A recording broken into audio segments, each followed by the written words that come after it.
Hi, everyone. We're going to be working on lesson 34 practice set today. So let me go ahead and change that practice set.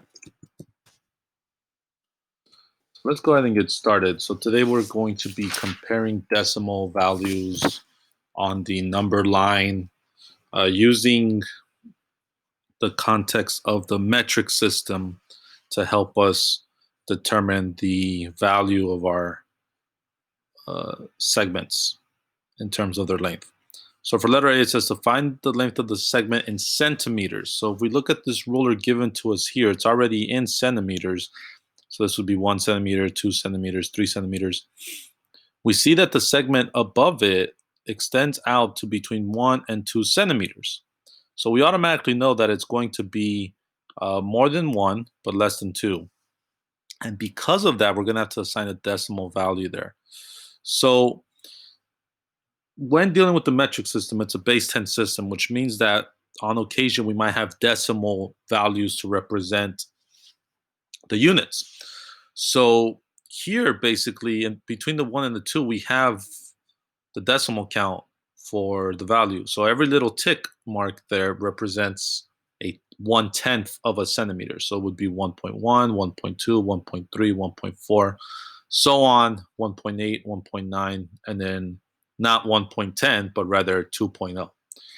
So if you were to just count from here to there, you would find the value.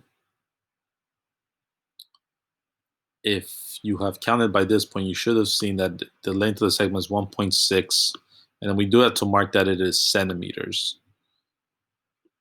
Now, for the length of the segment to the nearest millimeter, it's going to be a little bit different.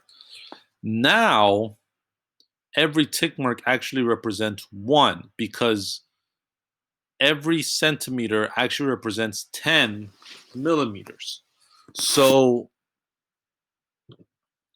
if we keep our conversion rate, 1 centimeter is 10 millimeters. We already have a whole centimeter there, which is 1. So that's going to give us 10 millimeters right off the start. See, if we counted the tick marks, we would get to 10. And since each individual one actually has a value of 1 millimeter now, we're going to add the remaining tick marks for this segment, which is 1, 2, 3, 4, 5, 6. Combining the two will give you 16 millimeters. And again, we have to include our units. For letter C, what is the greatest possible error of the measurement in problem B? So the error of the measurement basically means what's the most amount that you could be off or wrong. And that actually comes down to in between. So if you were to try to get to, let's say 16, right? But you missed it, the furthest you can get from 16 is 16 and a half on the right. And the furthest to the left you can get away from 16 is 15 and a half. So the greatest possible error is half a millimeter.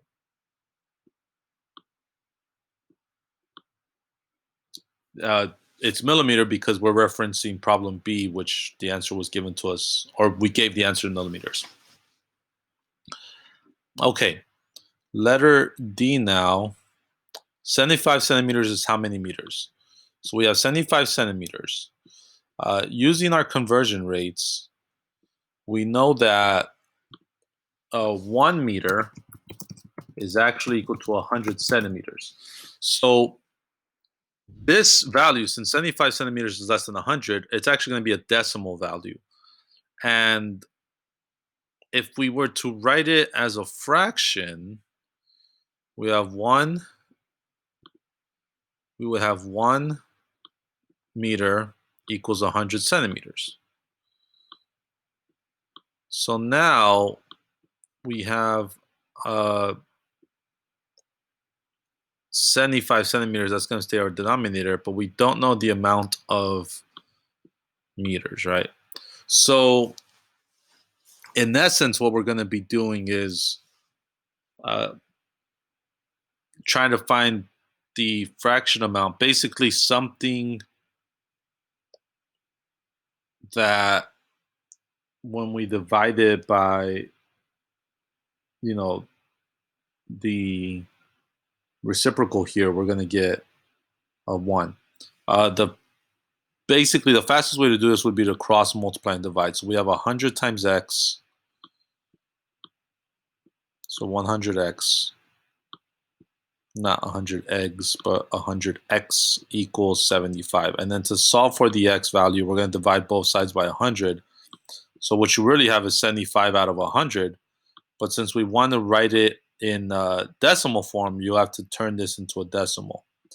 And we can do that by applying our mental math rule, where for every zero that we're dividing by, we move the decimal to the left once. So we moved it twice because there were 2 zeros. So it'd be 0.75 meters. For E, it says her wardrobe closet is 1.57 meters tall. How many centimeters is that? So before, when we went from centimeters to meters, we divided by 100. But if we're going to go from meters to centimeters, instead of dividing by 100, we're actually going to multiply by 100. And again, the mental math rule applies here, where we can move the decimal to the right once for each zero. There are 2 zeros, and since we're multiplying by 1, nothing else changes. So it is 157 centimeters tall. For F, what point on the number line is halfway between 2.6 and 2.7? So the trick here is to use terminal zeros. It's not 2.6, it's going to be 2.60. And it's not 2.7, it's going to be 2.70. So since we've added our terminal zeros, we can actually count until we get halfway. So we have, points 2.61, 62, 63, 64, 65, 66, 67, 68, 69, and then 70. So it is 2.65. That is halfway in between the two. Letter G, what decimal number names the point marked A on this number line? So again, we're going to use terminal zeros. So we have 0.00 all the way to 0.10. And then we just count from there. So 0.01, 0.02, 0.03, 0.04, 0.05. So this would be 10.05. You notice that it's not 10.5, but rather 10.05 because it has to have a smaller value than this 0.10 here. Given that information, we know that it's going to be 10.0 something, and since it's the first tally mark or tick mark, it's 10.01, which actually kind of looks like a face, like an owl maybe. H we're going to skip because we don't all have access to rulers. For I, we have to compare these. So when you're comparing decimals, you want to look at the number of place values. In this instance, we have 2. So to properly compare them, this one also needs to have 2 place values. So we add a terminal 0, and then we just compare our values. 4 and 4, that's a tie. It's the same value. The decimal doesn't factor into whether it's bigger or larger. But then we have 6 and 4. So 60 is larger than 45, so we use our greater than symbol. Remember that greater than points to the right. Finally, compare 2.5 centimeters to 25 millimeters. Now, if we want to go from centimeters to millimeters, we have to multiply by 10.